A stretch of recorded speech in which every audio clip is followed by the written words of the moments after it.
My daughter took my villa and handed it to her husband's family, looking me straight in the eye as she said, "Now it's theirs. You're not allowed to come here." I forced a smile, nodding slowly as though her words meant nothing. But inside, something sharp and molten twisted in my chest. I told myself to stay calm, to save the anger for later.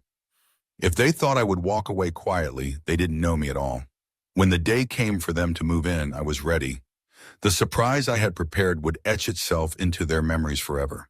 And when it unfolded, their stunned faces told me I'd hit my mark. Betrayal had brought me here, but what followed was pure, calculated revenge. Justice striking from a direction they never saw coming, altering the course of everything. Before we continue, please subscribe to the channel and tell us in the comments where you are listening from.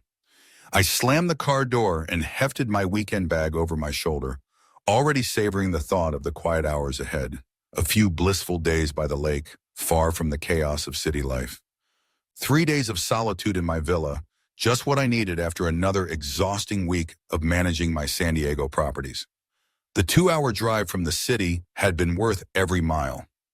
Lake Tahoe's crystal waters sparkled under the late afternoon sun, the kind of view that had made me fall in love with this place years ago. But as I rounded the curve of my driveway, a prickle of unease spread through me. 2 figures in white bathrobes stood on my private terrace, steam curling from the mugs in their hands. My daughter Kelly leaned casually against the railing, her dark hair glowing in the light. Beside her was Palmer, her husband, who shifted awkwardly the moment his eyes met mine. "What the hell?" I muttered, the weight of my bag slipping from suddenly numb fingers.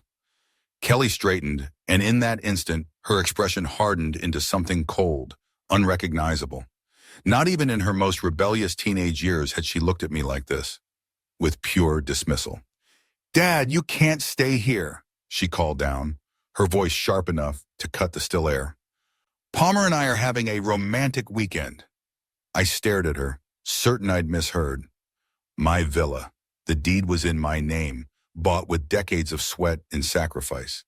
Elizabeth and I had chosen every tile, every fixture, every curve of this home together. This was supposed to be our forever place. "But Kelly, this is my villa," I said, my voice tight, still trying to process the absurdity of needing to explain this. "I don't care," she replied, placing her mug on the railing with a loud, deliberate clink. "We were here first. We're not leaving." Palmer murmured something under his breath, but Kelly silenced him with a wave of her hand. She cinched her robe tighter, the motion sharp with irritation. "Honey, I just drove 2 hours," I said, stepping toward the front door, my voice wavering between disbelief and warning. "I just wanted to spend the weekend." "Get out of here and don't bother us," she shouted, her tone dripping with contempt. "You're just in the way anyway." The words hit me like a slap. In the way? This was my sanctuary, the place I came to feel close to Elizabeth's memory, the place I had built with my own hands and heart. I stood there in the driveway, bag at my feet, staring up at my only child as she glared down from the terrace of my own home. Palmer's gaze darted everywhere but my face, a flush creeping up from beneath his collar. In that moment, the hurt sank deep, but so did the plan forming in my mind. Kelly was 28 years old, yet the way she ordered me off my own property made me feel like some trespasser who'd wandered in uninvited. This was the same little girl who used to curl up in my lap for bedtime stories, who called me daddy until she turned 16, who wept in my arms the day we buried her mother. Elizabeth's voice floated through my memory, soft but firm. "Be patient with her, Fred. She's still processing the grief. Give her time." I gave her that time, 3 long years of patience, of biting my tongue, of making excuses for her short temper, of bending myself into shapes I didn't even recognize, just to keep some fragile connection alive. And this cold dismissal, was what I got in return. "Fine," I heard myself say, the word heavy and bitter on my tongue. "Fine, I'll go." I bent to pick up my overnight bag, my knees popping in quiet protest. 62 years old, and my own daughter was treating me like the dirt that clings to the bottom of her shoes. "Good," Kelly's voice followed me, sharp and unyielding. "Next time, call first." Next time, call first, to use my own property. The walk back to my car felt longer than it should have. Each step a reluctant retreat from a battlefield I didn't even know I'd been drafted into. My legs felt unsteady, my chest tight. Behind me, Kelly's voice softened. Her attention already turned to Palmer, discussing what they might have for dinner, as if I were already erased. The engine of my car came to life with a smooth, dependable purr. German engineering. Reliable, solid. The opposite of family, it seemed. My hands gripped the steering wheel so tightly my knuckles blanched white. In the rearview mirror, I saw them again. Kelly and Palmer, already settling back into their terrace chairs. My daughter lifted her coffee mug in my direction. Was it a casual toast or a silent goodbye? I couldn't tell. Maybe I didn't want to know. The road back to San Diego stretched out before me, empty and unwelcoming. I drove in silence, the miles swallowing me whole. The weight in my chest wasn't just sadness. It was defeat, the very kind Elizabeth used to worry I'd carry forever. Monday evening found me in my study, the shadows long across the room. My dinner sat half-eaten beside a cup of coffee that had long gone cold. 3 days had crawled by since that Friday at the villa. Saturday, I startled at every ring of the phone, convinced Kelly might call with an apology or even just an explanation. Sunday, the truth settled in like a stone in my stomach. Maybe I'd always been too quick to surrender, too quick to accept scraps in place of love. On Monday, the shrill ring of the phone cut through my thoughts. I snatched it up before the second ring. "Dad?" Her voice was there, but none of the warmth I'd been craving, just cold efficiency, businesslike. "Listen carefully," Kelly began, her tone unnervingly calm. "Palmer and I have decided the villa now belongs to his parents." My coffee mug froze halfway to my lips. For a moment, I thought I'd misheard her. "What, Kelly? What are you talking about?" "Carl and Margaret Thompson," she said, enunciating each name as if delivering a verdict. "It's their home now." Her words didn't just land, they sank, heavy and cold, like stones thrown into still water. "You're forbidden from going there anymore." The leather chair groaned beneath me as I sat forward. "Kelly, have you lost your mind? You can't just take my property." "Actually, I can. And I am." Her voice sharpened into something metallic, a blade's edge. "You hardly use it anyway, and they desperately need proper housing." In an instant, 30 years of 12-hour days came rushing back. The blisters on my hands, the ink-stained contracts, the late nights poring over blueprints, the endless permit battles, the difficult clients I'd bent over backwards to satisfy. Every sacrifice Elizabeth and I had made so we could one day stand on the porch of that lakefront villa, watching the sun drop into the water, side by side. "It's my villa," I said, the words exploding from me with more force than I'd expected. "I worked 3 decades to buy that place." Kelly gave a short laugh that held no trace of warmth. "You're being ridiculously selfish. After everything we've done for you since Mom died..." Something inside me snapped. "Everything you've done for me?" My voice rose to match hers. "I paid for your wedding, your college loans, that fancy apartment deposit, and..."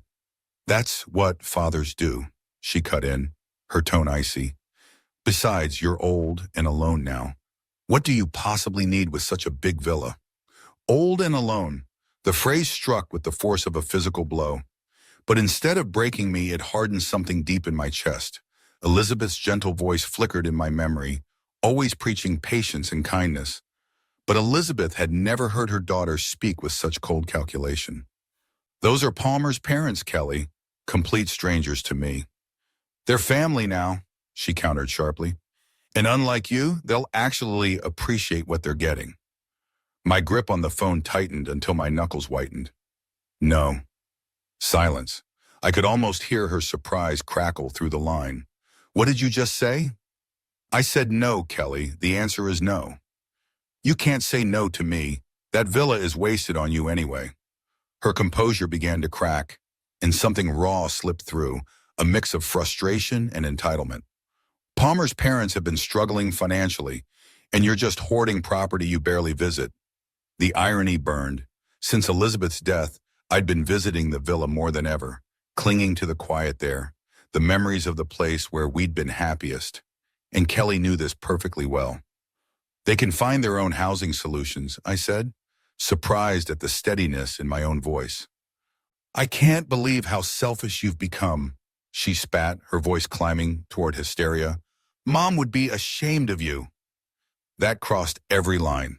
Elizabeth would never have condoned this. She would have been horrified, not by me, but by her daughter's attempt to twist a grieving man's love into submission. Your mother, I said quietly, would be horrified by what you've become. I heard her inhale sharply, almost a gasp. How dare you? I hung up. For the first time in 3 years, I had hung up on my daughter. The phone sat heavy and still in my lap as my heart pounded against my ribs, an aching, relentless beat that told me nothing about this fight was over. Outside, San Diego's evening traffic droned on in its familiar rhythm, horns blaring distantly, engines humming like a restless ocean. Yet inside my study, the world had shifted on its axis. The phone rang again, slicing through the heavy quiet. Kelly's name lit up on the screen like a flare in the dark. I stared at it. My thumb hovered over the answer button, but the bitter taste of our last conversation rose in my throat. I pressed the power button instead. The screen went black. Sleep didn't come for me that night. I sat in my old leather chair, the one Elizabeth had insisted I buy because it looked like a chair for a man who built things, and stayed there until long past midnight. I stared at the bookshelves, at the framed photos on the wall, replaying every syllable of Kelly's outrageous demand. The silence in the study wasn't the usual kind I'd grown to value over the years. This wasn't peace. This was a charged, humming quiet, heavy with an unnamed possibility. When morning came, it brought with it something I hadn't felt in a long time, clarity. Tuesday's sunrise painted my blinds with thin gold stripes, and in that light I made a decision. I brewed a pot of coffee, strong enough to burn my tongue, carried it to my desk, and opened my laptop. My hands moved with the same methodical precision that had once built a construction empire from the ground up. I dove into California property law, transfer requirements, ownership statutes, documentation procedures, all things I'd learned decades ago, buried deep in the back of my mind, never imagining I'd need them, and certainly not to protect myself from my own child. The phone buzzed beside me, a text. Dad, we need to talk about yesterday. I ignored it. Another ping. Don't be stubborn about this. Delete. A third one. Palmer's parents are coming to see the villa this weekend. That one made me pause. My jaw tightened. Then I deleted it too. By Wednesday morning, my course was set. I drove downtown to see Marcus Chen, my attorney for over 15 years, a man with a mind like a steel trap wrapped in silk. His office overlooked the harbor, floor-to-ceiling windows framing white sails gliding across a bay, the color of polished steel. Fred, Marcus greeted, rising from behind his mahogany desk. His handshake was firm, warm, as steady as the man himself. Good to see you. What can I do for you? I lowered myself into the familiar client chair, the leather creaking in the same spot it always had. I need to discuss property protection strategies. One eyebrow lifted, but his voice stayed neutral. Commercial or residential? Residential, the Lake Tahoe villa. I paused, tasting each word before I let it out. Someone's trying to claim ownership rights they don't have. His gaze sharpened. Family member? The question hit like a blow I'd seen coming but still couldn't brace for. Yes. Marcus nodded slowly, his easy expression hardening into something more deliberate. That complicates things. Family disputes over property can turn ugly faster than most people expect. What are you hoping to do? I want to make sure it's untouchable. Several options, he said, already pulling a legal pad toward him. His pen began to move with crisp, deliberate strokes. First, we ensure your documentation is airtight. Then we look at layering protections. Trusts, LLC structures, whatever will make it bulletproof for your circumstances. How fast? I asked. Basic review. A few days. More advanced structures. 2 to 3 weeks. Palmer's parents. This weekend. I may not have that long, I said. Marcus stopped writing, leaning back to study me with the same piercing look that made him formidable in both courtrooms and boardrooms. Fred, he said, voice measured, is someone trying to force you off your own property? The question landed between us like a gavel strike. Sharp, final, impossible to ignore. When I nodded, Marcus's professional demeanor shifted, just slightly, but enough for me to notice. The smooth, measured tone of a lawyer gave way to something more personal, almost protective. "Then we start immediately," he said, leaning forward. "I'll need copies of everything, deeds, transfer documents, any record that proves the chain of ownership for the villa. I want the full history." "I can have it all to you by tomorrow morning," I replied without hesitation. My voice was steady, but inside the words felt like a pledge, carved in stone. "Good," Marcus said, jotting another sharp note on his legal pad. "And Fred, document everything. Every conversation, every threat, every attempt at coercion. Write it down when it happens. In these situations, contemporaneous records can be the difference between winning and losing. Threats, coercion." Hearing those cold legal terms used to describe my own daughter's actions was like a punch to the chest. A father isn't supposed to think of his child in those words. Yet here I was. The elevator ride down to the parking garage felt longer than usual. Each descending floor was another step away from the life I'd known just days ago. My reflection flickered in the polished steel of the elevator doors. A man older than his 62 years, lines etching deeper from disappointment than from time. But in my eyes, I saw something new. Not just hurt, not just grief, determination. My phone rang the moment I reached my car. Kelly's name flashed on the screen again. This time I answered. "Finally," she said, her voice carrying that sharp edge I'd known since she was a teenager, a tone she used when the world wasn't bending fast enough to her will. "We need to resolve this childish nonsense."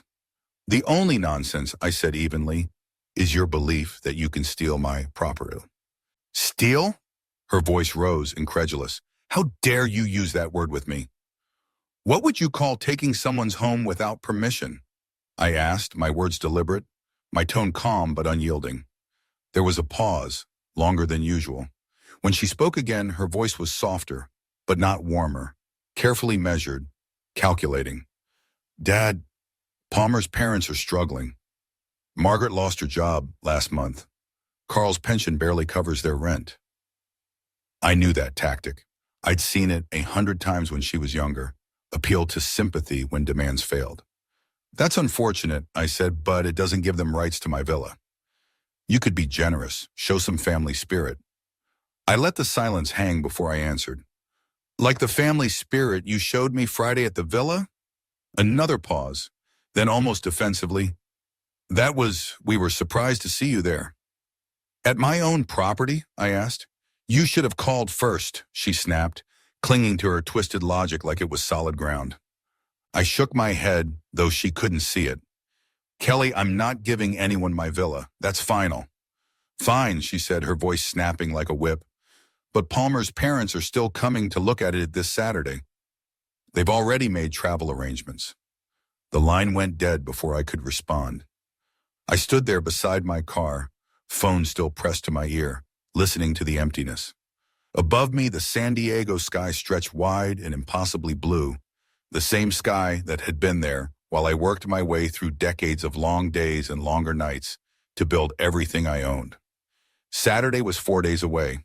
Her words echoed, stubborn and invasive. Palmer's parents are still coming to look at it. Look at it as if it were already theirs. By the time I lowered the phone, my forgotten coffee back in my study was probably stone cold. But that didn't matter. I knew one thing. This fight was no longer about property. It was about respect. And I wasn't walking away this time. The coffee in my cup had long since surrendered its warmth, a thin, oily film spreading lazily across its dark surface. It had been sitting there for hours, untouched. Outside, San Diego's evening traffic hummed and sighed, the familiar symphony of engines, brakes, and distant horns. Normally that sound was a comfort, a reminder of life moving steadily forward. Tonight it only underscored the stillness inside my study, the hollow quiet that had taken root in my chest. I stared at the mug, my fingers tracing the rim as if answers might be etched there. When had this started? At what exact point had I stopped being dad and become nothing more than a walking checkbook? A personal bank account in slacks and a collared shirt? The memories came in a rush, like water breaching a dam. Kelly's wedding, just 2 years ago. She called it a little help with expenses, her voice light, almost casual. I'd written a check for $15,000 without asking a single question. No budget, no breakdown, no conditions. She'd accepted it with the ease of someone grabbing a napkin off the table. Not a hug, not even a pause to acknowledge the sacrifice. Just expected, as though my role was to hand over money with a smile, like some bottomless ATM program to say I love you in dollars and cents. 8 months later, Palmer's car troubles. Dad, we really need reliable transportation, she'd said, in that particular tone I'd come to recognize, the soft prelude to another withdrawal. Within a week, a brand new SUV sat in their driveway, the $25,000 bill paid in full. Palmer had pumped my hand, beaming like I'd just rescued them from certain disaster. Kelly barely glanced up from her phone as I passed her the keys. Elizabeth's voice rose from memory, tender but fading at the edges. Be patient with her, Fred. She's still processing losing me. 3 years. I had given her 3 years of patience, 3 years of swallowing my pride, of excusing every cold shoulder and clipped reply as grief in disguise. But this didn't feel like grief anymore. It felt calculated, like she'd found the pressure point in my heart and learned exactly how to press it until I opened my wallet. I pushed back from my desk, my legs stiff from sitting too long, and let my eyes sweep the study walls. Framed photographs from decades in business stared back at me. Smiling clients, ribbon cuttings, signed contracts from multi-million-dollar construction projects. Awards for strategic thinking and sharp negotiation. Proof that I'd built an empire from nothing by reading people, anticipating their moves and refusing to be played. So why, when it came to my own daughter, had I been blind? The answer sat on my desk in a silver frame. Elizabeth. Her last vacation at the villa, laughing at some ridiculous joke I'd made, her gray hair catching the Lake Tahoe sunlight like spun silver. In that photo, she was alive. We were both alive. And in the years since her death, I'd been saying yes to everything Kelly asked, terrified that one no might shatter whatever fragile connection still tethered us together. But love isn't supposed to feel like extortion. Family doesn't siphon off your grief until there's nothing left but resentment. Kelly's graduate school, nearly $40,000 over 2 years. I'd paid every tuition bill without a single protest, even when she'd changed majors twice and stretched her program well past the original timeline. The thank you calls grew shorter. Then they stopped altogether, except when she needed something else. Pattern recognition. It had kept me alive in the cutthroat world of construction bids. Apply that same skill here, and the pattern was plain as day. Each request was bigger than the last. Each expression of gratitude, smaller. And somewhere in between those escalating demands and diminishing thanks, I had lost my place in my daughter's life. Each interaction with Kelly had become less about connection and more about transaction. Every phone call, every text, every visit seemed to carry a hidden ledger, a quiet tally of what I could give rather than who I was. I had thought I was being a good father, generous, supportive, dependable. In reality, I'd been slowly teaching her to see me not as a man with a heart and history, but as an inexhaustible resource to be tapped when convenient. The wall clock broke the silence with a sharp, almost accusatory chime at 8 o'clock. Its echo lingered in the stillness of my living room. In just 4 days, Palmer's parents would arrive at my villa, not as guests, but as if they were surveyors sent to lay claim to land they hadn't earned. I could already picture them stepping over the threshold with tape measures in hand, furniture catalogs tucked under their arms, quietly envisioning how they would reconfigure my 30 years of blood, sweat, and sacrifice into something that suited their taste and comfort. Elizabeth's counsel, be patient, had made sense once, back when Kelly's sharp edges were dulled by genuine grief. But grief has a season. It may bend time, but it does not stretch it endlessly. Grief does not last 3 years. Grief does not conspire in the shadows to steal the home of the man who has given and given and given again. And grief certainly doesn't hang up on a father after demanding he surrender his life's work to strangers. No, this wasn't grief anymore. This was greed, dressed in the language of entitlement. I picked up Elizabeth's framed photograph from the mantel, my thumb tracing the familiar curve of her smile. She had loved Kelly fiercely, but she'd also been the iron backbone of our household, the one who could turn a gentle voice into a firm line in the sand. Elizabeth would never have stood for this level of disrespect, this casual erasure of my rights, my history, my dignity. "What would you want me to do?" I asked her softly, my eyes locked on the photograph. The answer came, not in her voice, but in mine. Low, steady, undeniable. "Stop being a victim." Sleep never came that night. I followed my bedtime ritual out of habit more than hope. A shower to clear my head, teeth brushed, the sports section from Sunday's paper spread across my lap. But when the lights went out at 11 o'clock, my mind refused to dim. Instead of drifting toward rest, I found myself mentally counting the days ahead like a soldier preparing for battle. Monday, April 28th, Tuesday the 29th, Wednesday, Thursday, Friday, Saturday, Sunday, May 4th, 6 days. By midnight, the idea of sleep was laughable. I lay flat on my back, hands laced behind my head, staring at the ceiling as though the plaster might offer some divine answer.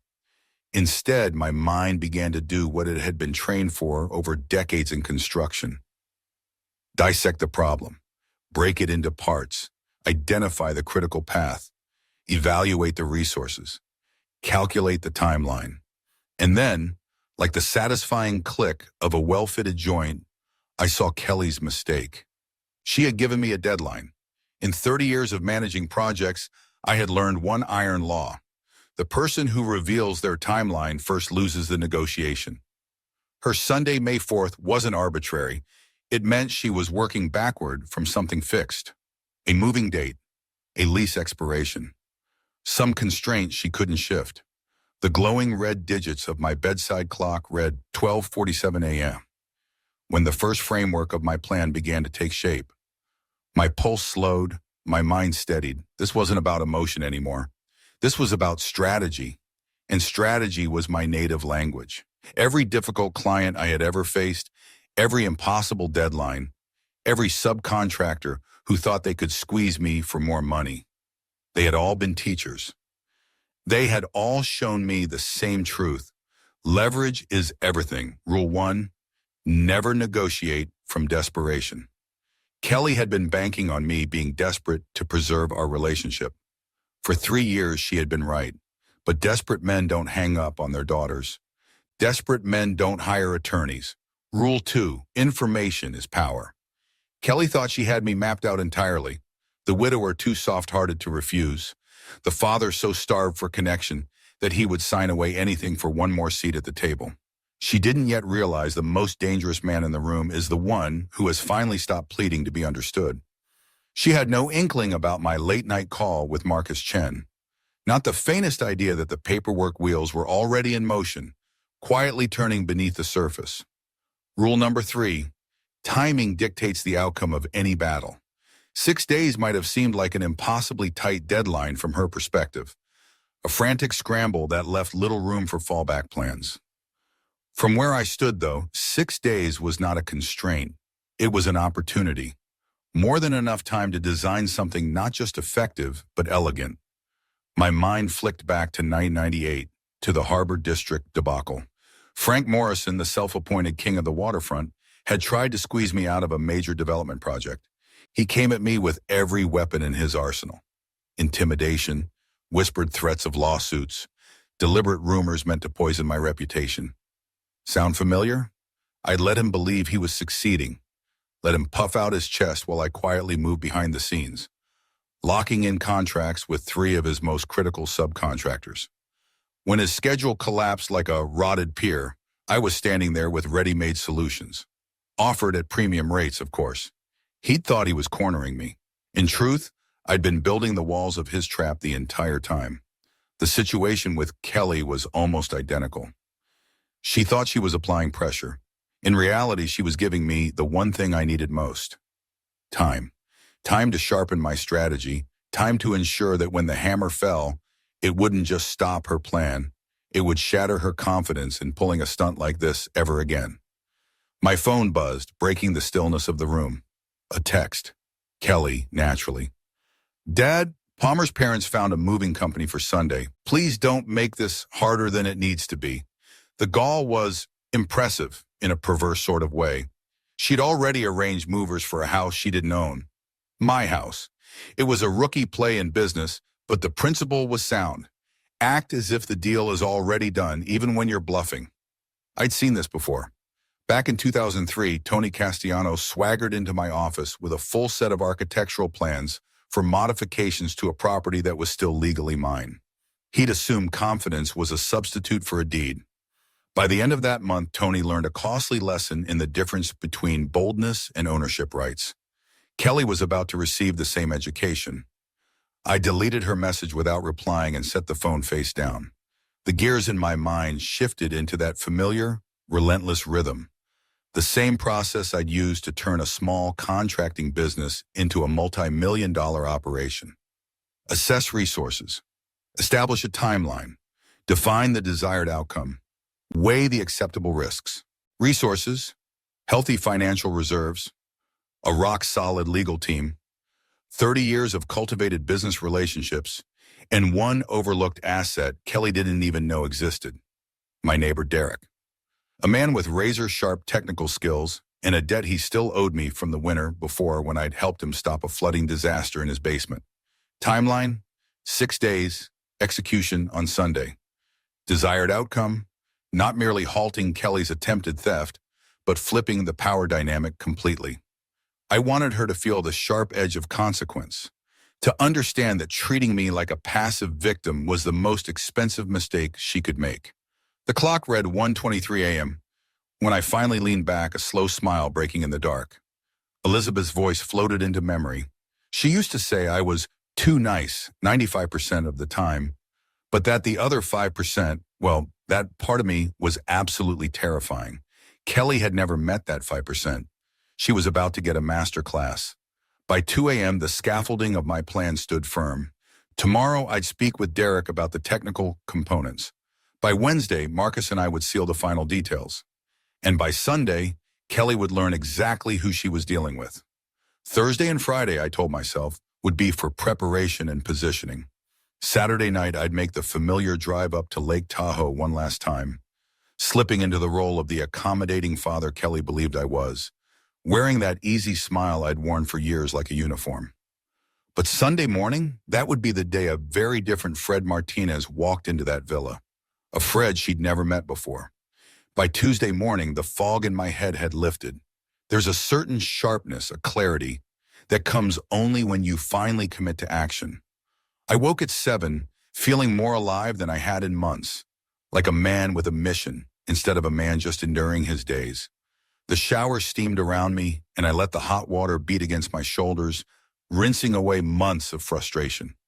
I made a strong cup of coffee, the bitter scent filling my kitchen, and at exactly 9 a.m., I was knocking on Derek's door. He answered in his typical work-from-home uniform, faded jeans, a Silicon Valley startup t-shirt stretched comfortably over his frame. Behind those wire-rimmed glasses, his eyes had the glassy, far-off look of someone who'd been staring at code since dawn. "Fred, everything okay?" he asked, stepping aside and waving me into his home office. 3 enormous monitors dominated the desk, scrolling with lines of dense programming text. Gadgets, cables, and circuit boards were scattered across every surface like some sort of high-tech workshop exploded in there. "Actually," I said, lowering myself into the chair beside him, "I need your help with a creative technical project." That got his attention. His eyebrows shot up, and the corners of his mouth twitched into the beginnings of a grin. "What kind of project? You've definitely got my attention." "Home automation," I said slowly, letting the words hang in the air. "Something involving motion sensors, voice assistants, maybe some lighting effects."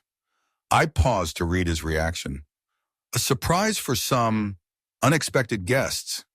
A spark of mischief lit up Derek's face. "Oh, this sounds fascinating." He spun his chair to face me fully, leaning in with conspiratorial energy. Like a haunted house setup, smart home integration with theatrical elements? "Close enough," I replied. "Exactly. The kind of thing that would make a real impression." Derek's grin widened. Fred, this sounds like something straight out of a horror movie. When do we start? 2 hours later, we were loading his SUV like a pair of kids stocking up for the world's most high-tech prank.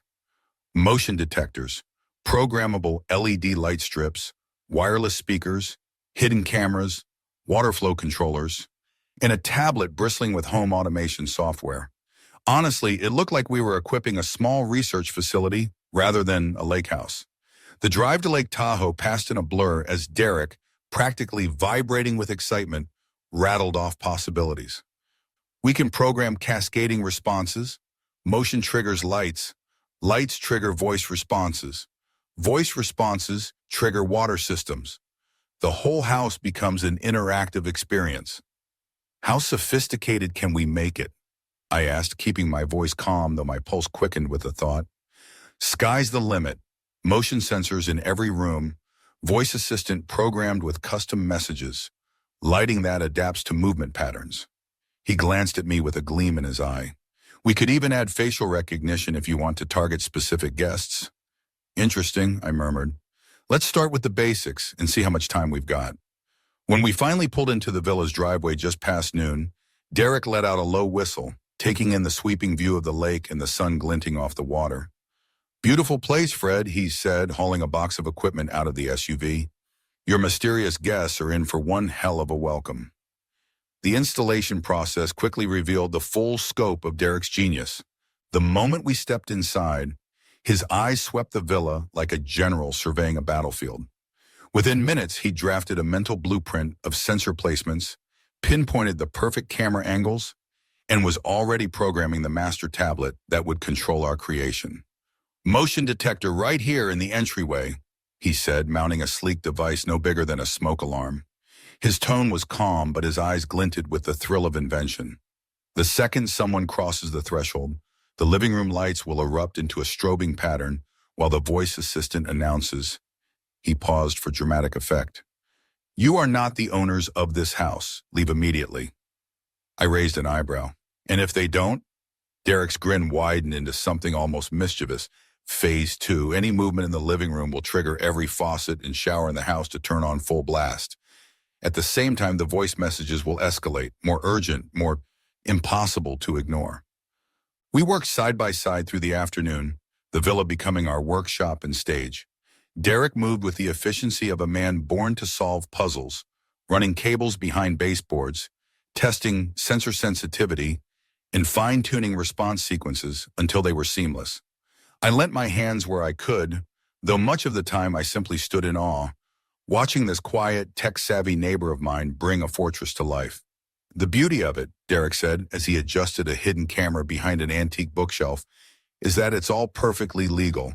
Motion-activated lights, voice assistants, automated water systems, all standard smart home features, just creatively reprogrammed.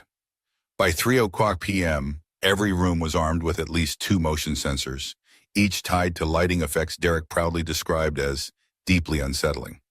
The voice assistant now delivered a series of escalating warnings triggered by continued motion, and once activated, the water systems would come to life at random intervals, ensuring there'd be no ignoring the intrusion. Let's test it, Derek suggested, holding the tablet like a conductor about to cue an orchestra. I stepped into the entryway. Immediately, the lights snapped to life, flashing in a dizzying strobe as the voice assistant boomed, "This property belongs to Fred Martinez. You are trespassing. Leave now." Derek appeared at my side, grinning like a kid at Halloween. "Keep moving." 30 seconds later, every light in the house was pulsing in a chaotic rhythm. The voice deepened into an authoritative bark. "Warning, security system activated. Authorities have been notified. Vacate immediately." From the kitchen and bathrooms, the sudden roar of running water filled the air, echoing through the villa like the onset of a storm. I couldn't help but laugh, shaking my head in admiration. "Brilliant," I said. "Absolutely brilliant." Derek ended the test with a few taps, looking utterly satisfied. Backup battery means they can't kill it by flipping the breaker. And everything, lights, cameras, water, is controlled from your phone. You can watch the feed, tweak the settings, even trigger overrides at will. This wasn't just a smart home anymore. It was a living, breathing guardian, ready for the performance we were about to stage. As we gathered the last of our tools into their cases, I noticed a spark in Derek's eyes that hadn't dimmed since we started this project. His curiosity finally bubbled over. "So," he asked, leaning casually against the counter, "when exactly are these mysterious guests arriving?" "Sunday morning," I replied, my tone carrying more weight than I intended. He tilted his head, clearly intrigued. "And they're really not expecting this?" I thought back to Kelly's smug little text arranging movers for my property, as if I were already erased from the equation. A slow, deliberate smile crossed my face. "Let's just say they're planning to make themselves very comfortable in my home." Derek's laugh rang out, sharp and delighted, echoing across the empty villa. "Well," he said, shaking his head, "they're definitely going to get a warm welcome." When Wednesday morning came, he showed up at my door at 8:30 sharp, arms overloaded with equipment I hadn't even seen yesterday. His whole demeanor radiated the restless excitement of someone who'd spent the entire night brainstorming new mischief. "I had some ideas," he announced, stepping inside like a man on a mission. In his hands was a compact projector, a sleek speaker array, and what looked suspiciously like an industrial-grade battery unit. I raised an eyebrow. "And what exactly are those for?" "Well," he began, his grin growing with each word, "what if they try to shut off the main power? Kill the system?" "Good question," I admitted. It had been on my mind during my own sleepless hours. "What do you suggest?" "Industrial batteries hidden in the basement," he said without hesitation, patting the heavy case at his feet. "Enough juice to run everything for a solid week. Plus," he held up the projector with a flourish, "we add wall effects, dancing shadows, moving figures. If they think lights and water are creepy, wait until they see this." I couldn't help it. I laughed. "You're diabolical."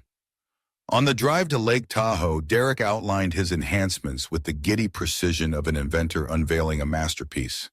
Motion-triggered projections of ghostly silhouettes, sound systems designed to whisper just out of earshot, backup power to keep the nightmare alive no matter what switches they flipped. "Your mysterious guests," he said with mock solemnity as we pulled into the villa's driveway, "are going to believe they've stepped straight into a haunted house movie." "Perfect," I replied, and I meant it. We got to work immediately, the air between us charged with quiet anticipation. Derek mounted projectors in the villa's largest rooms, programming them to cast restless, shifting shadows across walls and ceilings. Even in full daylight, the effect was unnerving. Dark shapes seemed to pace behind the furniture, lurking just outside the corner of the eye. "This," Derek explained while fine-tuning a wall-mounted unit, "is all about psychological warfare. The human brain wants to find patterns. When it sees movement in the shadows, it'll start filling in the blanks. And believe me, what they imagine will be far worse than what's actually here." While he orchestrated the visuals, I turned my attention to audio enhancements, hidden speakers tucked into vents and corners, each programmed to release faint, directionless whispers that would slither through the rooms like unseen phantoms. And together we were building something that wasn't just a security system. It was a stage, and the performance was going to be unforgettable. Derek had outdone himself this time. From the moment he stepped inside, he unpacked a set of professional-grade speakers so compact they could have passed for smoke detectors, yet capable of delivering crystal-clear sound with bone-deep resonance. He moved through the villa like a man on a mission, placing each unit in precise positions, corners of living rooms, hallways, guest bedrooms, everywhere an unsuspecting intruder might wander. The sound library he'd prepared was nothing short of nightmarish. The moment he let me sample it, I felt the hair on my arms rise. There were deliberate, echoing footsteps in corridors that didn't exist, whispers so faint you weren't sure you'd actually heard them, floorboards that creaked as if under invisible weight, and an eerie, gusting wind that seemed to blow straight through locked windows. "The key is unpredictability," Derek said, crouched over his laptop, adjusting the levels with the precision of a sound engineer scoring a horror film. "Sometimes it'll be one isolated sound, sometimes several layered together. The brain starts searching for patterns, for explanations, and that's when it gets under their skin. By midday, the once serene villa had been reborn into something straight out of a psychological thriller. Every corner now held the promise, or the threat, of something unseen. Hidden deep beneath the main electrical panel, the backup battery system waited like a silent sentinel, ready to keep everything running no matter how desperately someone tried to cut the power. Over lunch, I suggested adding one more touch. What about a warning sign? Something to set the tone before they even step inside. Derek's eyes lit up instantly. Yes, perfect. Something classy but unnerving. How about, welcome to the house of the future, enter at your own risk. That way it sounds like a smart home demo, but to them, I finished, it'll be the first warning shot. We spent the next hour designing it, a clean, professional print, mounted in a sleek frame on the front door. The kind of sign that would make a curious visitor hesitate just long enough to wonder if stepping inside was a mistake. The afternoon became a blur of testing and fine-tuning. Derek moved methodically from room to room while I monitored the control tablet, my screen lighting up with status updates as motion sensors triggered one system after another. Motion detected in the entryway, Derek's voice called out. Lights snapped on in jagged bursts. Projectors threw shifting shadows onto the walls, tall and distorted, as though something unseen was pacing the room. Ghostly whispers slithered through hidden speakers while the villa's voice assistant delivered a chilling, matter-of-fact warning about trespassing. Then came the water, faucets and showers bursting to life on their own, filling the air with the sound of running water where there should have been none. How long will that sequence run? I asked, watching the chaos unfold with something close to admiration. Continuously, as long as motion's detected, Derek replied, grinning like an artist watching his masterpiece come alive. If they try to hide or keep still, it'll reset in 30-second bursts, long enough to make them think they're safe, right before it all starts again. We ran final tests in every corner of the villa. The timing between the projectors and sound effects was seamless. The sensors overlapped perfectly, leaving no blind spots. The backup power system stayed invisible, yet easy to access if we needed it. As evening shadows stretched across the driveway, Derek gave the final touch, a smartphone interface that allowed me to command the entire villa from anywhere.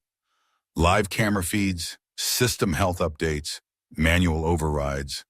The whole operation sat in the palm of my hand. He packed his tools slowly, as though reluctant to leave. This, he said finally with a satisfied nod, is the most advanced home automation setup I've ever built. Your guests, they're going to get the surprise of their lives. And I knew with absolute certainty that they would. Standing in the doorway, I took in the villa one last time before locking it up. On the surface, it was exactly as it had always been. Peaceful, inviting, the kind of place where you'd expect laughter over wine on the terrace or quiet mornings watching the sun rise over the lake. But I knew better. Beneath that warm, familiar exterior now pulsed a hidden web of technology. Sensors, lights, sound systems, projections. A silent army waiting to spring into action the moment an unwelcome presence crossed the threshold. Derek's handiwork and my planning had transformed the villa into a fortress of psychological warfare. Thank you, Derek, I said, my voice low but sincere. This is absolutely perfect. His laughter rolled through the empty rooms like a promise. I almost feel sorry for whoever shows up here Sunday. He paused, grinning. Almost. Sunday, May 4th, the day Kelly had chosen for what she clearly believed would be her final triumph. By 2:00 p.m., I was seated in my study, the room dim except for the glow of 3 monitors streaming crisp, high-definition camera feeds from every corner of the villa. Outside, Lake Tahoe shimmered under the afternoon sun. Birds darted between tall pines, their wings flashing silver in the light. The entire scene looked like a postcard, calm, untouched, innocent. But under that stillness lay a carefully woven trap, each strand ready to tighten on command. Beside my keyboard, my phone rested on the desk, open to the home automation app Derek and I had perfected. Every system stood ready. Motion sensors armed, audio arrays primed, projection sequences loaded. lighting programs waiting to flare into life, and even the water controls set to respond on cue. We had tested everything on Wednesday, and the results had been flawless. Now it was time for the real performance. At exactly 2:28 p.m., the first sign appeared, a dark blue minivan rolling into view on the approach road camera. My lips curved in a small, humorless smile. Kelly's punctuality had always been one of her more dependable qualities. Useful in school, dangerous in manipulation, and today absolutely perfect for my plan. The van glided into my driveway as though the occupants owned every inch of it. Kelly stepped out first from the passenger side, her dark hair catching the sun. She stretched leisurely, eyes sweeping over the property that she clearly believed had already fallen into her hands. Palmer exited from the driver's seat, striding to help his parents with their luggage. Carl and Margaret Thompson looked exactly as I'd pictured them. Retirees with faces marked by time, moving with the energy of people stepping into what they thought was a well-earned reward. Margaret clutched a large purse and, tellingly, a pair of house slippers, ready to slide them on the moment she crossed the threshold. They moved with quiet efficiency, unloading suitcases and boxes. Not the light packing of weekend guests, but the heavy, deliberate load of people settling in for good. This wasn't a visit. This wasn't temporary. It was an attempted takeover. Bold, calculated, and carried out with the smug certainty of people convinced their target had neither the strength nor the will to fight back. They were wrong. Kelly pointed toward the front entrance, her hands moving in quick, confident gestures as she spoke animatedly to her in-laws. Even from behind the camera lens, her body language screamed triumph, the posture of someone who had already won before the battle began. She stood like a queen returning to her castle, issuing orders with the certainty of someone who believed the property before her was hers by right. Palmer, ever the loyal lieutenant, nodded along without question. His eyes kept drifting upward toward the villa's tall windows, scanning the view as though he were already mentally assigning which rooms would best suit his parents. Carl and Margaret flanked them, the four of them advancing toward my front door with a unified stride of people utterly convinced they belonged here. No hesitation, no second thoughts, just the bold arrogance of ownership. Margaret drifted slightly ahead of the group, her chin lifted in a posture that could only be described as matriarch in charge. She looked like someone prepared to start rearranging furniture before her shoes were even off. But their confident march faltered when they reached Derek's masterpiece. The warning sign. It was impossible to miss. Derek had positioned it with meticulous precision, bolting it securely beside the main entrance. The brushed metal gleamed in the afternoon light, the lettering crisp and bold. Welcome to the house of the future. Enter at your own risk. The words were simple, but they carried weight. They were legally sound, a clear statement of intent, a line drawn in stone. Margaret froze mid-step. I watched her face shift from smug confidence to puzzled irritation, her brow furrowing.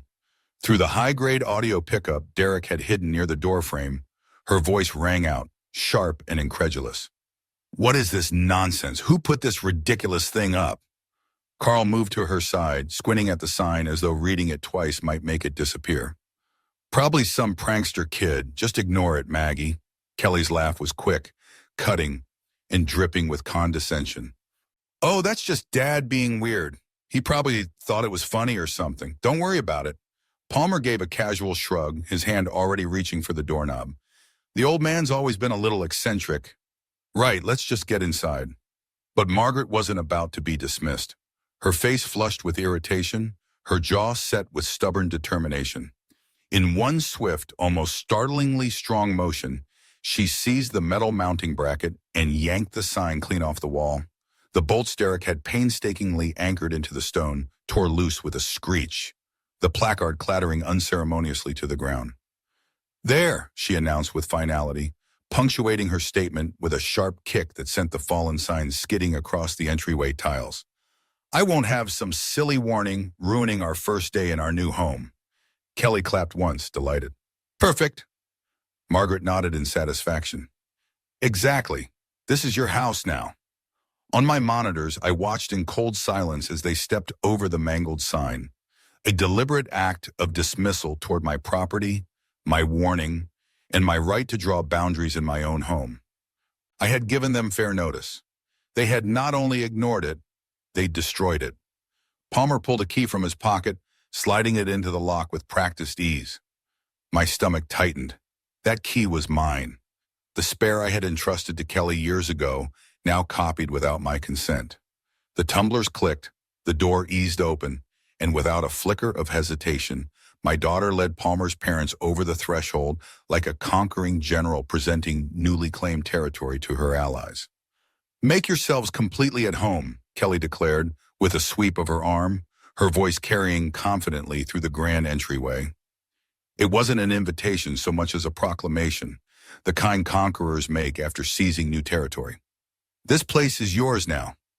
Margaret's delighted gasp came through the speaker system as if she were standing right beside me. "Oh, Kelly, it's even more beautiful inside. I can't believe how easy this was. Some people really are just natural pushovers." Her words oozed self-satisfaction, the kind that left no doubt she considered herself the victor in some private contest.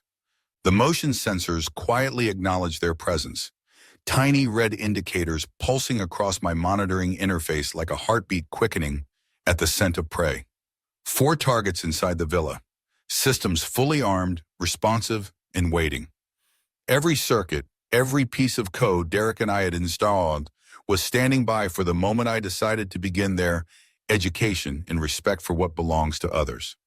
I leaned back in my leather chair, my finger hovering over the sleek smartphone screen. One tap, just one, and the house would stop being their trophy and start being their test. Not yet, though. Let them relax first. Let them believe they'd already won. The clock reached 10 o'clock with the cold precision of a Swiss timepiece. Through the bedroom feed, I saw Kelly and Palmer sprawled across what they assumed was their master bed, the smug exhaustion of self-satisfaction softening their features. In the guest room, Carl and Margaret were already out cold, limbs slack, breathing heavy from the day's triumph. They had no idea their night's rest was about to turn into something they'd never forget. I placed my finger over the master activation control Derek had so carefully programmed. That single virtual button was the key to unleashing the villa's true personality, motion sensors primed, audio sequences cued, projection systems calibrated, water controls prepped. The moment had come. My daughter was about to learn the sharp difference between a victim and a strategist. I pressed execute. The transformation was instant, magnificent. Every light in the villa burst into life, strobing in a dizzying ballet of red, blue, and white, each flash perfectly timed to disorient and overwhelm. The tranquil bedrooms became pulsing, chaotic arenas, as if a nightclub had exploded into their dreams. Then came the water. From every faucet, every showerhead, every possible outlet, jets of cold water roared to life. It was a deafening, all-encompassing deluge, pounding against tile, splashing against porcelain, rushing into drains that couldn't keep up. On the master bedroom feed, Kelly shot upright, a startled silhouette caught in the frantic light show. Palmer scrambled beside her, flailing for his phone, shouting questions that dissolved into the sensory storm. And then the voice assistant joined the show. "Attention! Unauthorized intrusion detected," it boomed, each syllable reverberating from hidden speakers in every wall. "You are not the owners of this house. Leave the premises immediately." In the guest room, Carl and Margaret staggered from the bed like characters in a nightmare. Margaret's scream cut through the audio feed, high, sharp, unrestrained. Her terror spiked when the projection systems activated, throwing ghostly, translucent figures onto the walls and ceiling. The shapes moved with eerie deliberation, as if aware of their audience, beckoning, pointing, closing in. "Carl, do something!" Margaret's voice cracked under the strain. I don't understand what's happening," Carl stammered, his words nearly drowned out by the thunder of water and the relentless strobe of lights. The beauty of Derek's programming revealed itself in that moment, every system reacting not just to time, but to them.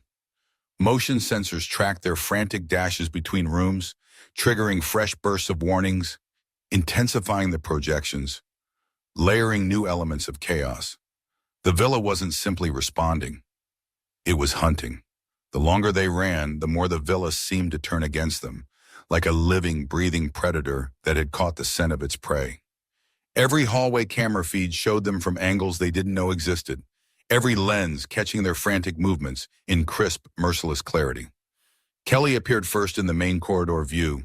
Her once perfect hair was now wild and tangled, sticking to her damp forehead, her earlier poise crumbling into raw fear. This is impossible, she gasped, her voice trembling in disbelief. Houses don't do this. Palmer stumbled into the frame behind her, shoulders hunched, his breathing ragged. His eyes darted around like a trapped animal searching for escape. Where's the breaker box? He demanded, his voice breaking into a desperate rasp. We need to shut this thing off. But even if they found it, it wouldn't matter. Derek's backup systems were humming away in perfect sync, just as we'd designed them. The villa was no longer dependent on the grid. It was running on its own lifeblood, battery reserves that could last for days, entirely immune to their fumbling attempts at control. From every speaker came the calm, steady tone of the voice assistant. Warning, security protocols activated. Unauthorized occupants will be removed. The feed shifted, revealing Margaret in the living room. The expression on her face was no longer the haughty confidence of a woman prepared to claim a house as her own. It was twisted, pale, her eyes wide, and darting like she was seeing ghosts. Around her, the projection systems were in full effect. Shadows glided along the walls in unnatural patterns, their movements impossibly smooth, like they were watching. This place is haunted, she screamed. We have to get out, now. Palmer reached the front entrance, but just as his fingers curled around the handle, the door lock sequence began. Derek's programming gave them 30 long seconds before it released. Not enough to trap them, but more than enough to let panic bloom. Palmer yanked at the handle, cursed under his breath, and pulled harder, his voice rising in frustration. The doors won't open. What kind of system is this?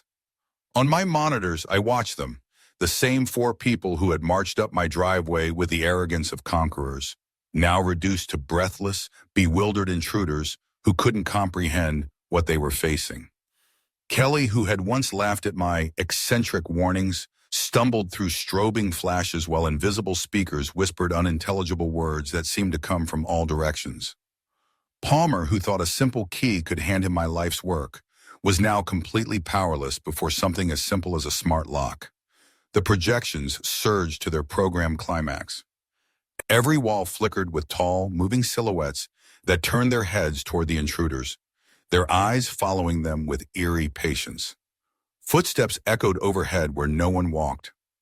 A low, hollow creaking sounded from the walls themselves.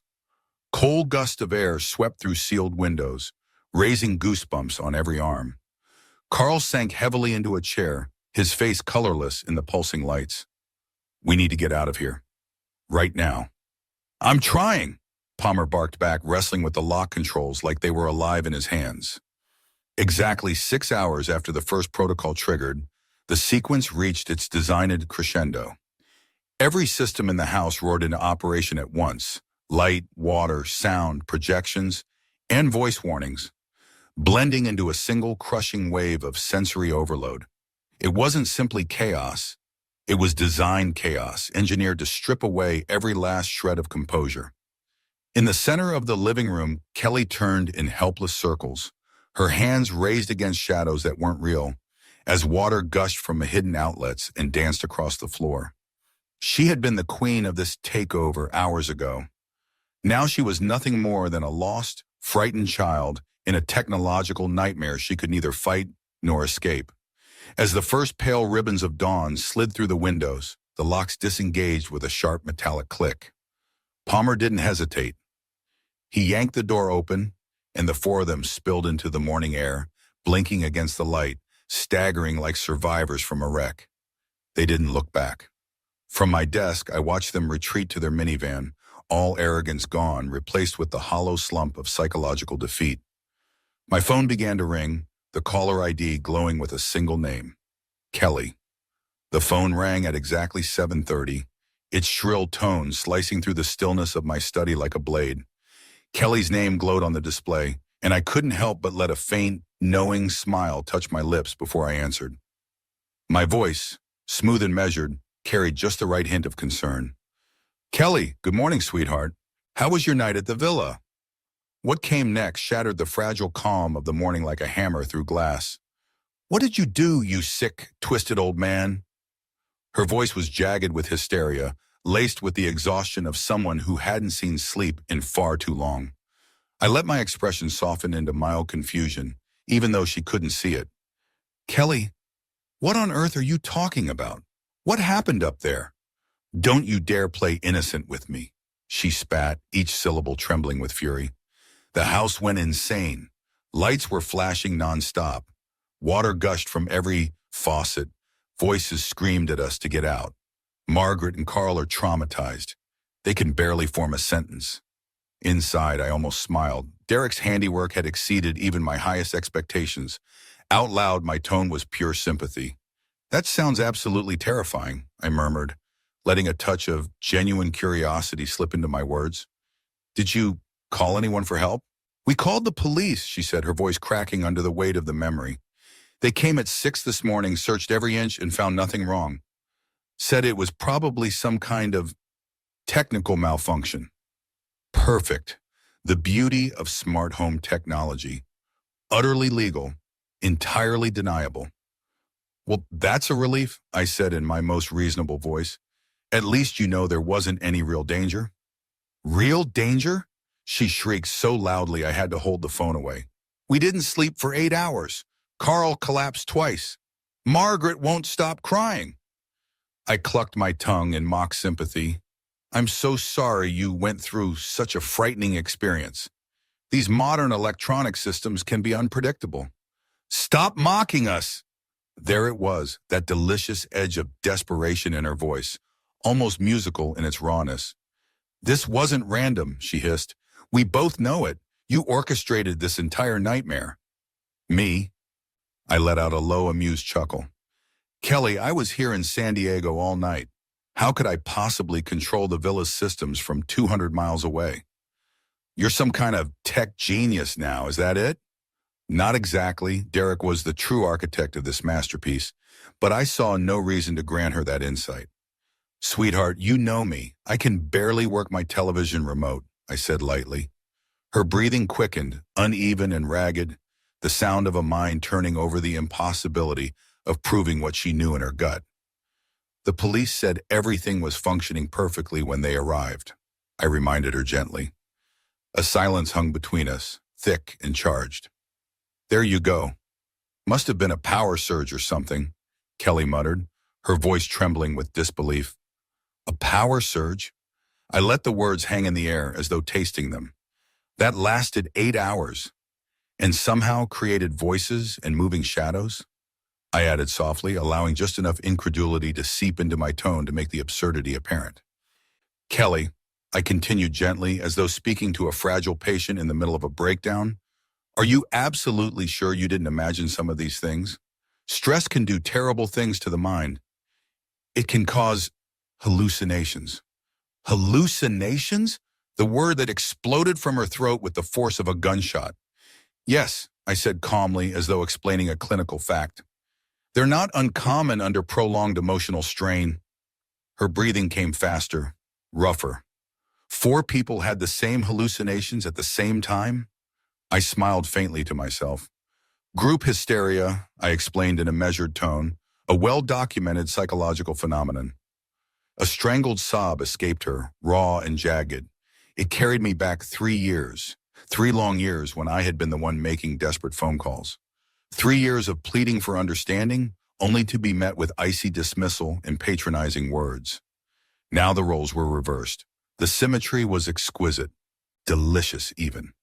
We're never coming back, she spat, though her voice quavered beneath the attempt at defiance. Never, the villa is yours. We want nothing to do with that cursed place. That's probably wise, I replied mildly, as though giving friendly advice. Sometimes houses develop personalities, and they don't take kindly to having their boundaries violated. Her breath caught, sharp and angry. You can't get away with this. Somehow we'll prove it was you. Prove what exactly? I asked, my tone silk over steel. That you had a bad night caused by what the police determined to be a technical malfunction? Silence. Long enough that I briefly wondered if she had hung up. When her voice returned, it was hollow, stripped of all bravado. I underestimated you. You underestimated a lot of things, Kelly, I said, each word slow and deliberate. This isn't over. Actually, I murmured, my voice dropping to a near whisper, I think it is. You got exactly what you asked for, a night in my villa. I trust the experience was educational.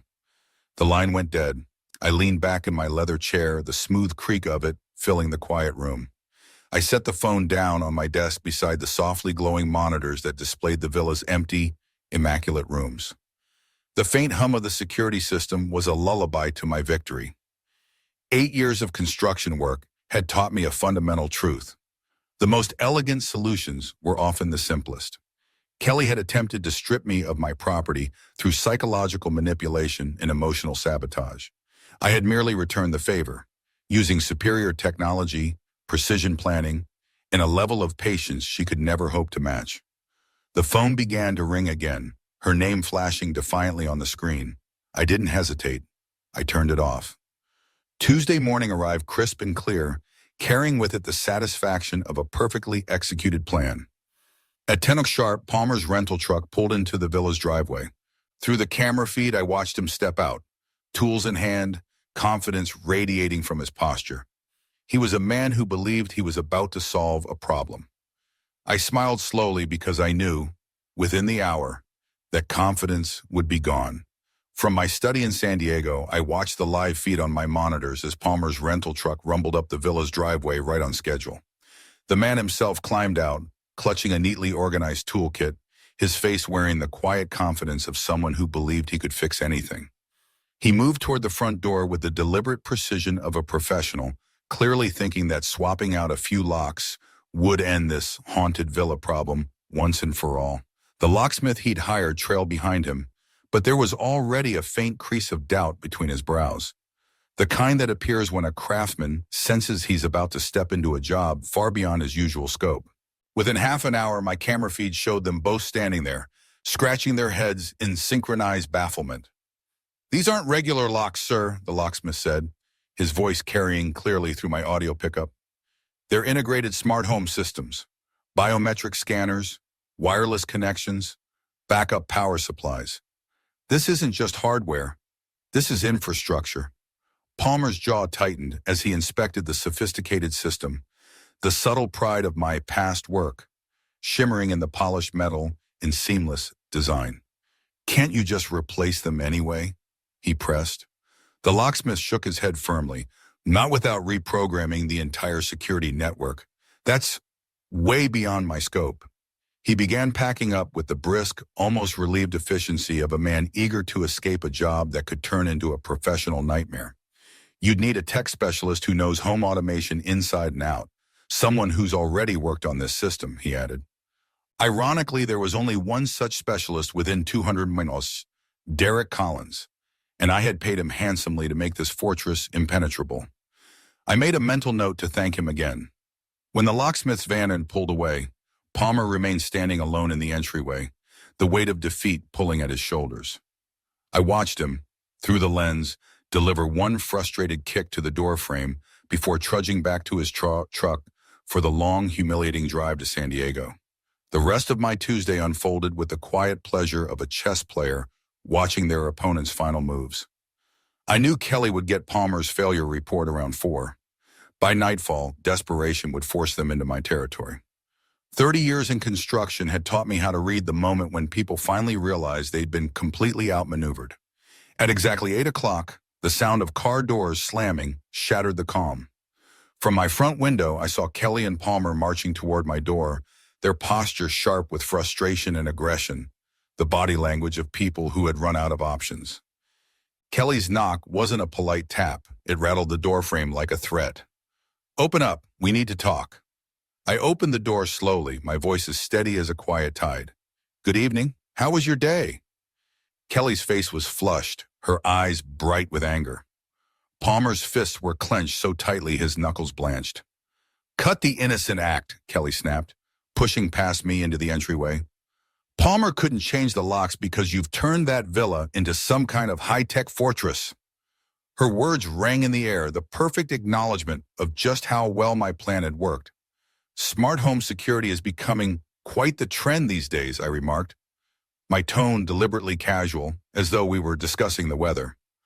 Highly effective at keeping out those who have no business getting in. Palmer took a deliberate step closer, using every inch of his height to try and loom over me. His jaw was tight, his voice low and laced with menace. Either you drop this ridiculous game and hand over the villa, or you can forget you ever had a daughter. I raised an eyebrow. Is that supposed to be a threat? Or a promise? Kelly's eyes blazed, her voice sharp enough to cut glass.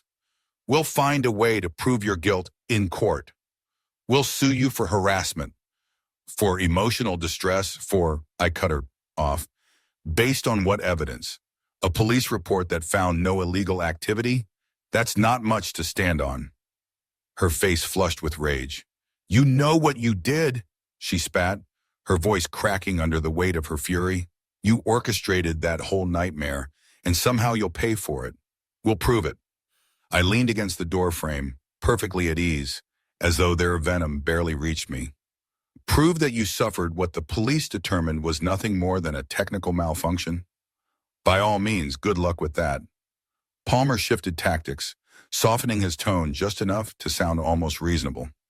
Look, Fred, be practical. You're old. Alone. What do you need with such a big villa anyway? The words echoed ones Kelly had used in a previous phone call, confirming what I already knew. Neither of them had an original thought in their heads. Interesting point of view, I said, my voice dry, coming from people who tried to take something that was never theirs to begin with. That's when Kelly's restraint shattered completely.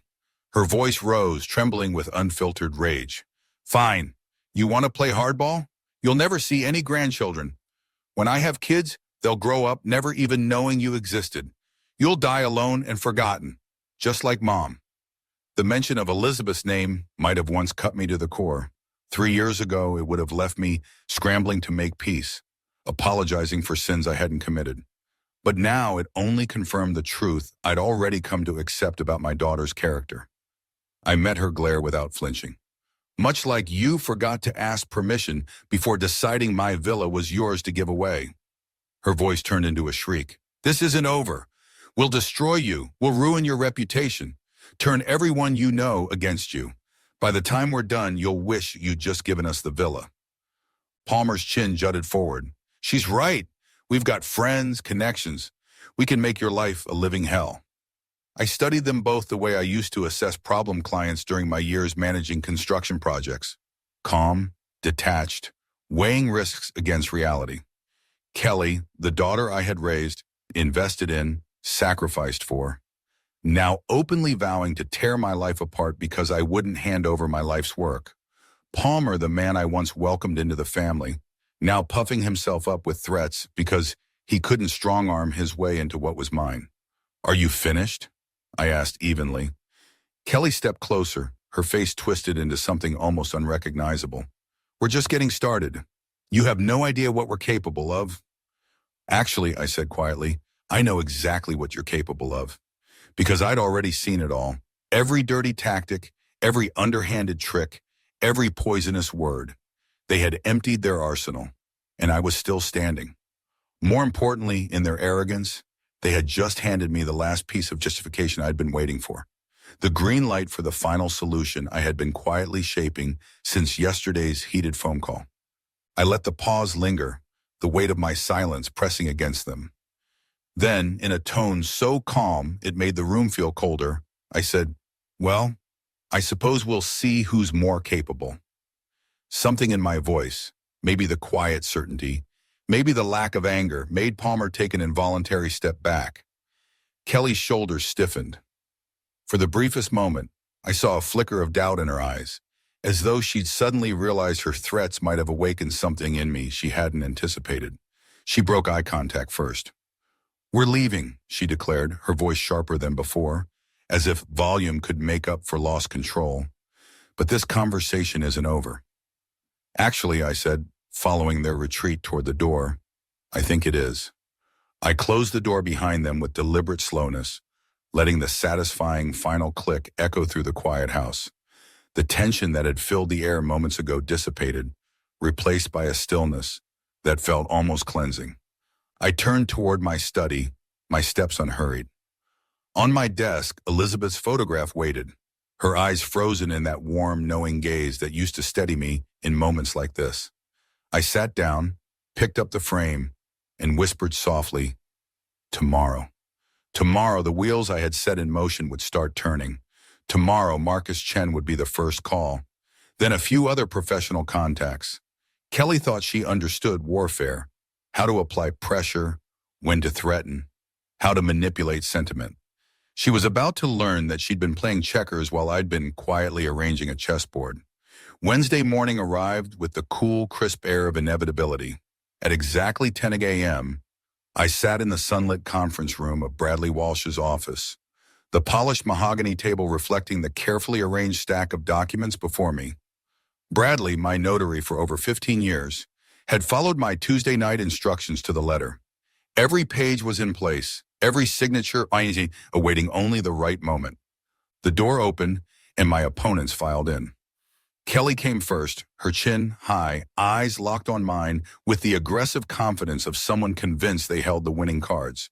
Palmer was at her side, arms folded across his chest in what he clearly thought was an intimidating pose, though it only made him look defensive.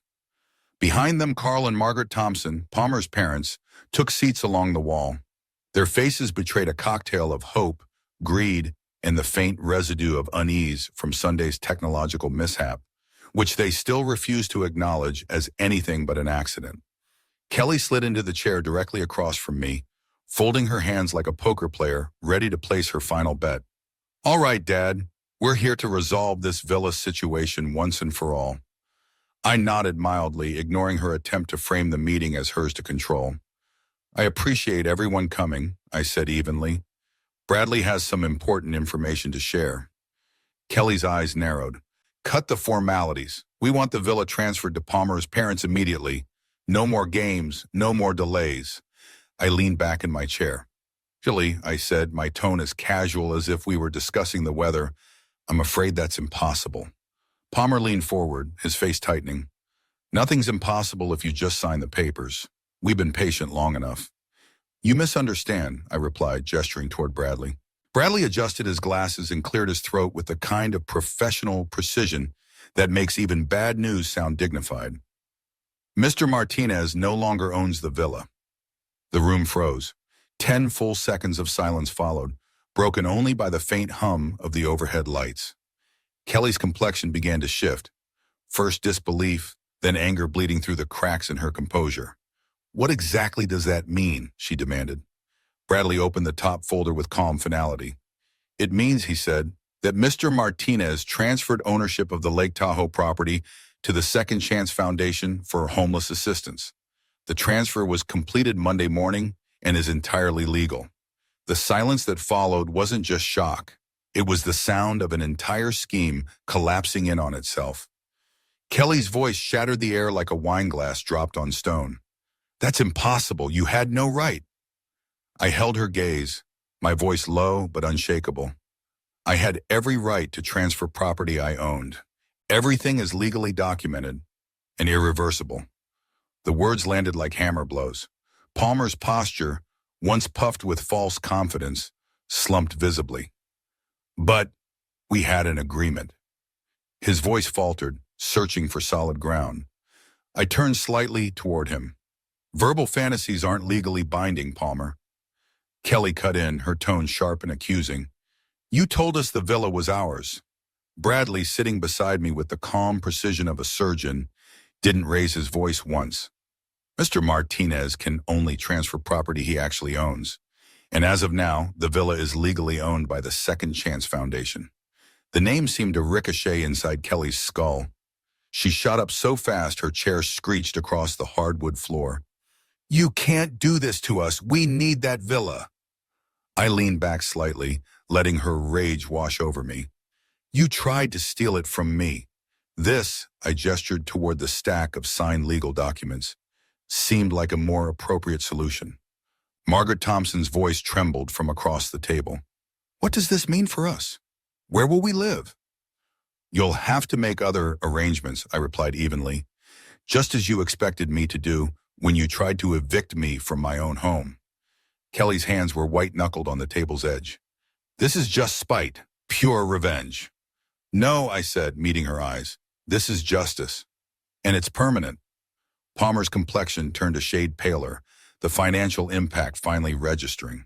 Our plans, our future, we counted on that villa to solve everything. I let the silence stretch a moment before speaking. Perhaps you should have asked permission before making those plans. Bradley calmly spread another set of documents across the table. The charitable transfer includes a lifetime usage clause for Mr. Martinez as the donor.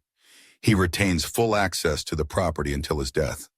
Kelly's voice rose an octave, teetering on hysteria. So you still get to use it. Nothing changes for you. Everything changes, I corrected. You no longer have any claim to it. Ever. Carl Thompson finally spoke, his voice small and bewildered. So, we get nothing? After everything? After attempting to steal my property through manipulation and threats? I asked. Yes, you get nothing. The fight bled out of Kelly's face as reality sank in. She collapsed back into her chair. When did you do this? Monday morning, I said simply. Right after your little technological stunt at the villa. I watched the timeline click together in her mind. Monday, after the failed locksmith attempt, but before they'd shown up at my home in fury. Every insult, every threat, every smug declaration had been meaningless from the moment she'd opened her mouth. Palmer's voice was barely more than a breath. You were always planning this. I was always planning to protect what's mine from people who think they can take it with intimidation and deceit. Kelly stared down at the papers as though they might simply vanish if she glared hard enough. The charity thing, that's just a trick, right? Some way to keep control. Bradley didn't even look up from his notes. The Second Chance Foundation is a registered charitable organization. The transfer is genuine and irrevocable. Palmer gave a short, bitter laugh. So, you win. Is that what you wanted to hear? What I wanted, I said evenly, was silence from all of you. But since you insisted on this fight, yes, I win. That was when Kelly's composure finally shattered. Her voice broke, ragged and raw. You've destroyed our future. I didn't bother to respond. Some truths don't need to be spoken twice. Palmer's parents had nowhere to go. They can go anywhere, I said evenly, except my villa. Margaret Thompson's composure broke first. Silent tears traced slow lines down her cheeks, glinting in the light as she tried to dab them away without drawing attention. Carl, sitting beside her, placed a hand on her shoulder, a helpless, awkward gesture from a man who had no idea how their lives had unraveled so completely. Kelly rose from her chair on shaky legs. The once commanding edge in her voice was gone, replaced by the hollow resignation of someone who had just watched every plan dissolve into nothing. Come on, she muttered to the others. There's nothing left to discuss. They turned toward the door, the shuffle of their steps heavy with defeat. But before they could leave, I spoke again. Kelly? She paused, turning slowly, her face a storm of exhaustion and barely contained rage. Yes? Next time you try to manipulate someone, I said, my voice calm but cutting, remember this, business experience will always beat emotional terrorism. Every single time. She held my gaze for a heartbeat, then turned away without another word. The door closed behind them with a soft, final click, the sound of a chapter ending. For the first time in months, the air in the room felt breathable. Bradley and I remained in companionable silence, the table still scattered with legal documents, the instruments that had ended a war I had never wanted to fight. Masterfully planned, Fred, Bradley said at last, his voice carrying both admiration and relief. 30 years in construction contracts, I replied, gathering my copies of the documents. You learn to always have an exit strategy. I left the conference room with quiet satisfaction. each step lighter than the last. It was time to drive up to Lake Tahoe, to enjoy my villa without intrusion, without fear, without them. That Thursday morning brought me something I hadn't experienced in 3 long years. A sunrise I could watch without fear, without anger, without calculating my next defensive move. The drive through California's spring landscape was a slow unwinding of tension I hadn't realized I still carried. Blossoming trees lined the roads. Meadows stretched wide under the morning sky, and the air felt cleaner somehow, as if the world itself was congratulating me on a battle well fought and definitively won. When I arrived, the villa greeted me like an old friend, quiet, dignified, and entirely mine again. I turned my key in the lock without glancing over my shoulder. I stepped inside without listening for hostile voices. I walked through the rooms that had been the stage for our recent technological chess game, but now they felt different, cleansed. Restoration was my first order of business. Derek's invasive cameras came down one by one, their sophisticated mounts surrendering easily to a screwdriver and a steady hand. Motion sensors, voice assistants, projection systems, every piece of the elaborate surveillance network was methodically dismantled and packed into boxes, ready to return to the helpful neighbor who'd lent them for our counterattack. 2 hours later, the villa was back to its natural state. No blinking indicator lights in the corners. No silent microphones lurking unseen. No technological sentinels guarding against invisible threats. Just a house by a lake, owned by a charitable foundation, occupied by a man who no longer needed to defend himself from his own family. I made coffee in the same old machine that had stood witness to Sunday's chaos. Its familiar hum oddly comforting. Mug in hand, I stepped out onto the terrace. The lake stretched calm and bright under the morning sun, exactly as it had on the many peaceful mornings Elizabeth and I once shared here. And for the first time in far too long, I felt something simple, pure, and complete. Peace. The lake stretched endlessly before me, its surface shimmering under the late morning sun, casting patterns that didn't just reflect light. They reflected hope. For the first time since Elizabeth passed, I felt completely still. No restless pacing, no mental storm, just stillness. It was as if the very air around me had shifted, granting me a peace I'd almost forgotten was possible. 3 years ago, I was a shattered widower, a man who had confused love with surrender, who thought kindness meant allowing himself to be walked over, who mistook family loyalty for tolerating abuse. I had built a construction empire from nothing, brick by brick with grit and strategy. And yet, somehow, I'd forgotten the most basic structure I was supposed to protect. My own boundaries. Elizabeth's voice still came to me sometimes. Not the hazy, grief-soaked version from those first months, but clearer now, like she was sitting beside me. Be patient with Kelly, she had told me once. She's grieving too. But Elizabeth never meant that patience should become permanent submission. She had never suggested that love meant turning a blind eye to theft, manipulation, or psychological warfare.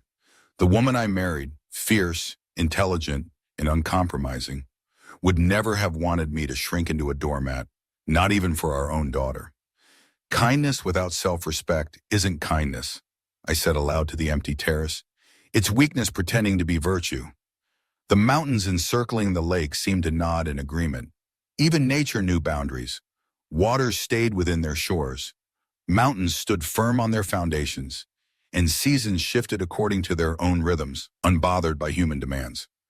Kelly had spent the last 3 years pushing, testing, and eventually erasing my limits.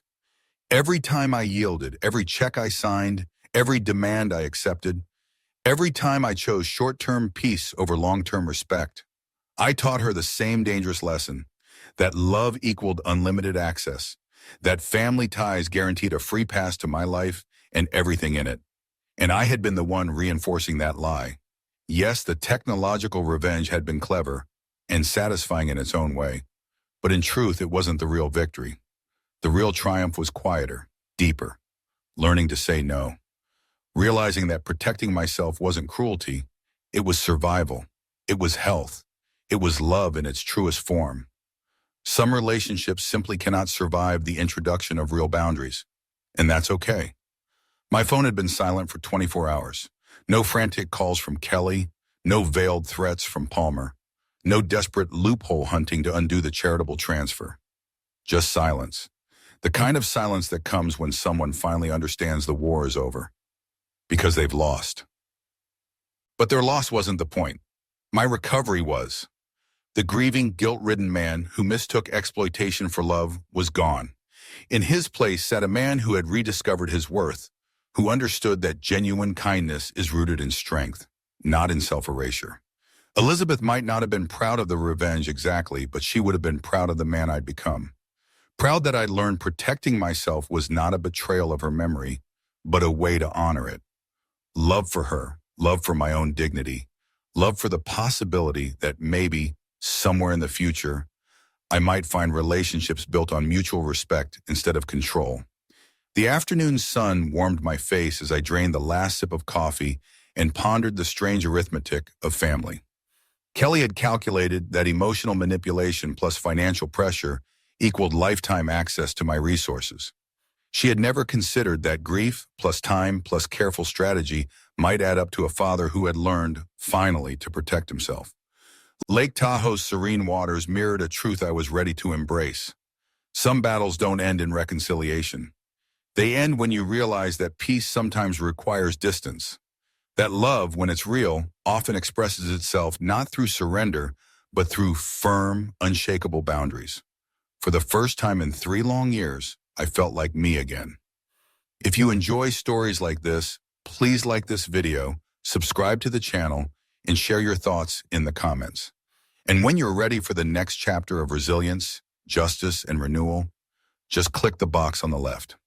Thank you for watching.